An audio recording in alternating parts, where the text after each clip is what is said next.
Hello everybody, Maven here, and I haven't posted in a few days. I was away on vacation, but I just got back last night, and over the time I was gone, a very important Dev Insight article came out that I'm sure you've all seen already because it came out a few days ago, but they are finally doing it. After all these years, they're finally buffing pulse rifles, 20% damage across the board, something I've been requesting for a very long time. So maybe they have some chance to compete with the rest of the meta now, because if you're a regular viewer of this channel, I'll sound like a broken record, but I always complain how pulse rifles are the weakest archetypes by far in PvE. They've had the same range as hand cannons, and they got nothing on scout rifles. They really did not have a place. But keep in mind, Revision Zero's 2-burst mode is not getting affected, and its sniper mode is a sniper, not a pulse. And Graviton Lance is not getting affected either. As a matter of fact, Graviton Lance is getting nerfed. The AoE, like ad clear of it, is getting nerfed alongside Sunshot.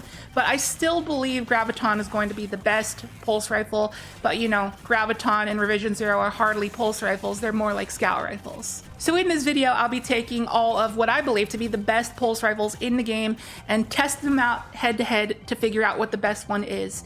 Now, normally when I do these weapon comparison videos, I do either just legendaries or just exotics. I never mash the two together. But today, we're just testing everything. Legendary, exotic, does not matter. We just want to figure out what the best pulse is. So let's get to it. Hope you enjoy. One more thing I forgot to mention, obviously these buffs are not out until the final shape, but we can still compare everything, and whatever turns out to be the best right now is obviously still going to be the best in the final shape. Also, today's gameplay is going to be in Hydroponics Delta because it's about the equivalent of legend level content. So let's start off with the Chattering Bone. When the pulse rifle buff got revealed, the Chattering Bone was the first pulse rifle I thought of because of kill clip plus rampage plus 25% damage plus 33% damage. The thing is a beast, has a lot of crazy perk rolls, also has access to kinetic tremors. Now, I remember trying the Chattering Bone when it first got reissued, and my first impressions was it was pretty good. I was happy with it, even for a pulse rifle. I had surges at the time, though. We're not using surges today, no unfair advantages, but it felt very underwhelming this time around, and I don't know why. And on top of that, it's kinetic too, and kinetic primaries do 10% more damage to unshielded combatants than non-kinetics.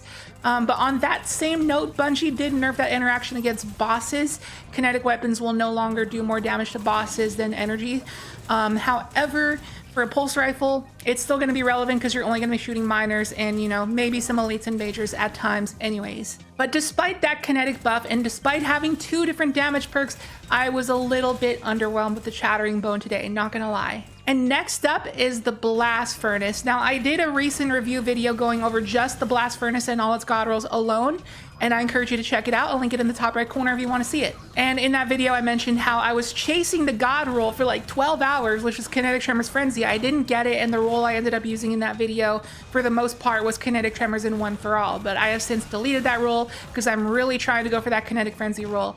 So the roll that I'm using in the background gameplay right now is unfortunately Kinetic Tremors in Firefly, which is definitely not as good. And the background gameplay does not look pretty because of that, but I assure you, with One for All, it would look a lot better. But where Blast Furnace shines is like very tough content with champions like Master and Grandmaster, and it's the best possible pulse you can have for that. Because the next best pulse was the Messenger that got rapid hit tremors, but if you can have Tremors Frenzy, you can also have a 15% damage buff on top of that. So Blast Furnace, undoubtedly the king of like that GM, like champion content, but when it comes to general gameplay and seasonal content and stuff like this, and like Onslaught for example, you're definitely going to want a pulse that is more geared towards ad clear, and the Blast Furnace isn't really going to do that well. And next up is the No Time to Explain. Now personally, I don't think this is one of the best pulse rifles in the game. I wasn't originally going to add it in the video, but if the Time Chasm turret perk also receives the 20% damage buff, then that could be pretty significant. Now, this pulse rifle is definitely an acquired taste, and also depends on what type of player you are.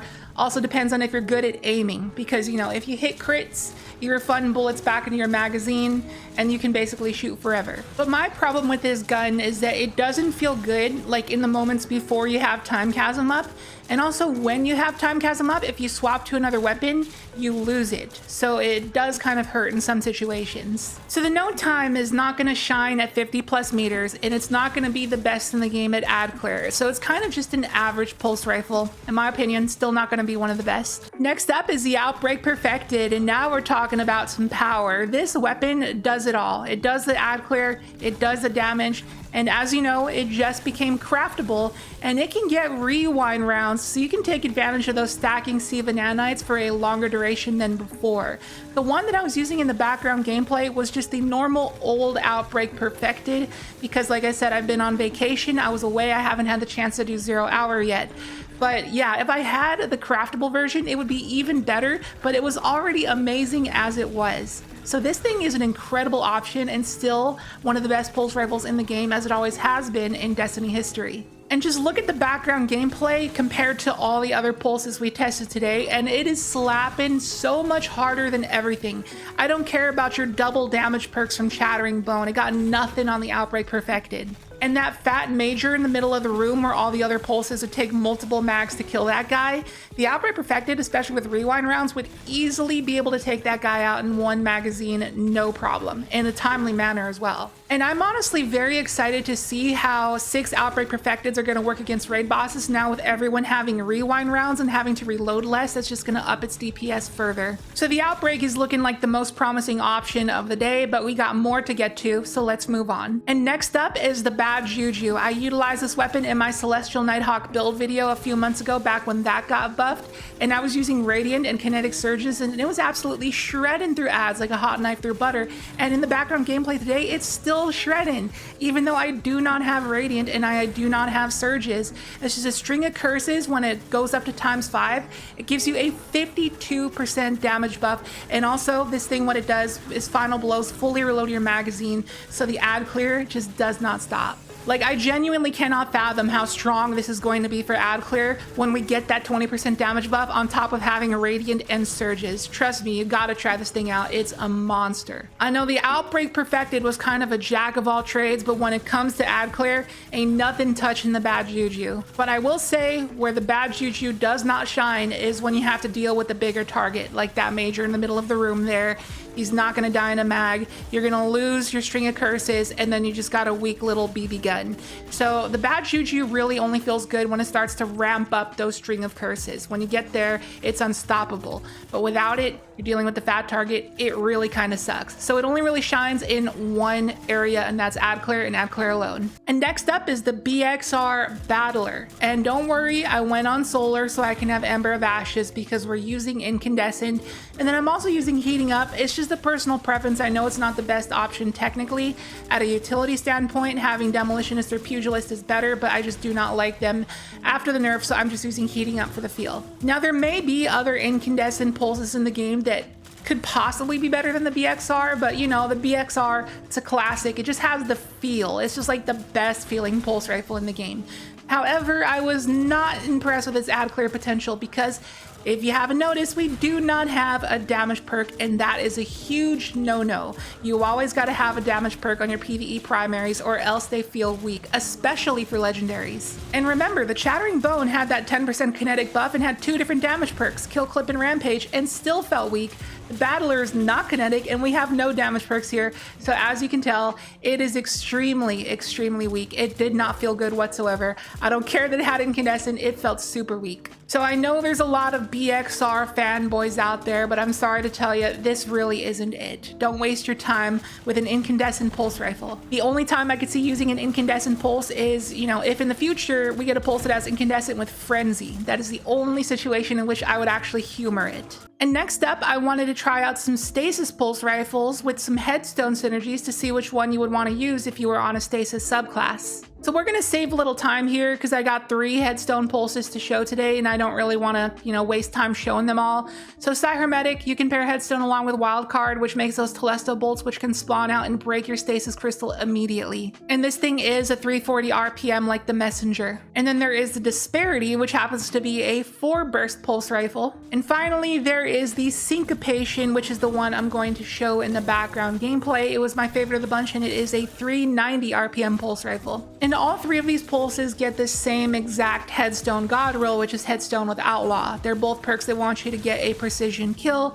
and Outlaw is going to max out your reload speed. And when you are on a stasis subclass and you have Whisper of Rending, you can break your stasis crystals in one shot. But the glaring problem with these 3 headstone pulse rifles is the same issue that I had with the BXR Battler, is that there are no damage perks and they're legendary, so they do less damage to, you know, the trash mobs than the exotics, so they're just gonna feel worse just by default. So in all honesty, if I was playing on a stasis subclass, I wouldn't even use a headstone pulse, even with Whisperous Shards, because of just how weak they feel. I would just stick with the exotic ones. And now moving on to the best Void Pulse rifle, which I believe is the Collective Obligation from Valve the Disciple. Now, looking at all of the legendary Void Pulse rifles, I felt like they all kind of sucked. The best one, I believe, is the Elsie's rifle with Rewind Rounds and Frenzy, and I do have that roll and I could have showed it, but seeing as how our other legendary options performed today, I didn't think it was really worth showing because surely it wouldn't compete. But it is a pretty solid roll for like a Gear Falcon's Hauberk build if you didn't want to take up your exotic slot. Now we are using the Gear Falcon's Hauberk here for the Collective Obligation to use it how it's meant to be used, because we have to get the volatile rounds to start chaining Void Leech. So having Void Leech going and Stylish Executioner going, this thing goes wild, and you have that Void Leech constantly refreshing itself because it keeps leeching volatile, and I believe Void Leech is a 20% damage buff, correct me if I'm wrong. But also, since Stylish Executioner keeps refreshing our invis, it's also proccing Collective Obligation's perk to fully reload its magazine, so we can just steamroll through entire encounters without ever having to reload, having that constant 20% damage buff, having constant volatile rounds, and potentially weakening rounds too, and suppressing rounds if you happen to leech those as well. So the Collective Obligation is kind of a beast as it is, and even though pulses suck, it's still one of the most underrated exotic primaries in the entire game. And I think this thing's going to be absolutely disgusting after that 20% damage buff that we're getting in the final shape. And after that Graviton Lance nerf, I don't know guys, I think the Collective Obligation has a chance to swoop in and take the place of the greatest Void Pulse in the entire game. We're going to have to do some testing when it comes around, but you know, Collective Obligation's odds are looking pretty good here. And just like the Outbreak Perfected, the Collective Obligation is kind of a jack of all trades, but for Void. However, I will say it's kind of niche because you really got to use it on either Gear Falcon's Hauberk or probably Controverse Hold, and that's about it. So it really depends on your build. And moving on to the final subclass of the day, which is Arc. I'm sorry, Strand lovers, but no Strand Pulse rifles were really calling out to me that they would really compete with the rest of them. But for Arc here, we are using the Phyllotactic Spiral with Keep Away and Volt Shot. And seeing how the rest of our legendary pulse rifles performed today, things weren't looking hopeful for the Phyllotactic Spiral, but I was actually shocked, no pun intended, of how well the Phyllotactic Spiral performed. Having Volt Shot along with the really fast reload speed on any weapon really is gonna be disgusting. Volt Shot is by far more powerful than Incandescent. Jolting is just kind of OP. You got Ad Clear, and it also applies a DOT to a bigger target, and you can also focus on a bigger target, and then the Chain Lightning deals with the ads as well. Jolt is just extremely strong, and despite it being a legendary pulse, and despite it not having a damage perk, which was a big no-no we talked about earlier, this thing was actually slapping. It was shredding through things. It was even shredding more than some of our exotic pulses, like the No Time to Explain, for example. So I was really genuinely surprised. This was the strongest legendary pulse of the day. And you do not even have to be on an Arc subclass to fully utilize this, because between Keep Away, Flared Magwell, and a Reload Masterwork, you can have 87 reload speed, so you can take advantage of that Volt Shot. And also, you have that Nanotech Tracer Rocket, which that rocket hitting them just triggers that jolt immediately. Also gives you some free extra DPS. So this thing, kind of a beast, not gonna lie. However, there are more Volt Shot pulse rifles in the game. Introducing the Oversoul Edict. Now, I'm not showing this in the background gameplay because I do not actually have this thing craftable. I never cared to actually craft it because I didn't think that it was ever going to be good one day, but now it's absolutely going to shine and possibly be better than the Phyllotactic Spiral. It may not have the Nanotech Tracer Rockets, but Curse Thrall Origin trait is still pretty solid. But the most solid thing about the Oversoul Edict is that in the first column, it has the perk Eddy Current. Now, the Eddy Current perk previously was one of the worst perks in the entire game, but Bungie did also announce in that same Dev Insight article that they are buffing Eddy Current. So now it takes only 1.5 seconds of sprinting to activate instead of 3 seconds, and also being amplified will immediately activate the perk at its maximum effectiveness. And you know how dang easy it is these days to get amplified on an arc subclass, and you can even get amplified on prismatic because there's arc synergies there as well. And Eddy Current typically grants you plus 20 reload speed, but when you're amplified, it gives you plus 60 reload speed. So with the Oversoul Edict, you're easily going to have 100 reload speed pretty much at all times. Now, I will note that I did not try out any rapid fire pulses in the background gameplay today, so I do not really know off the top of my head how they feel compared to the 340 RPMs. But you know, if they do feel better, the Oversoul Edict's going to be the best Volt Shot pulse. If not, the Phyllotactic Spiral, you really can't go wrong, because I do really enjoy those nanotech tracer rockets. They trigger that jolt as soon as the rocket hits their body. So that's enough testing for today, and on to the conclusion, the TLDR. Blast Furnace, best legendary pulse rifle for Grandmaster Champion Stunning. Phyllotactic Spiral, best overall legendary pulse rifle. Bad Juju, best at Ad Clear specifically. Collective Obligation, best for Void builds. Outbreak Perfected, best overall pulse rifle in the entire game. Those are the top 5. If I'm wrong, feel free to debate down below in the comments. So that's gonna do it for the video. I hope you enjoyed it. If you did, be sure to hit the like button and drop a comment, because interacting with a video like that pleases the algorithm gods, so I'd greatly appreciate it. And if you are new here, please consider subscribing, as I am on my road to 50K by the end of the year, and you can help me get there. And thank you so much if you do. And with that, I will catch you in the next video. See you later.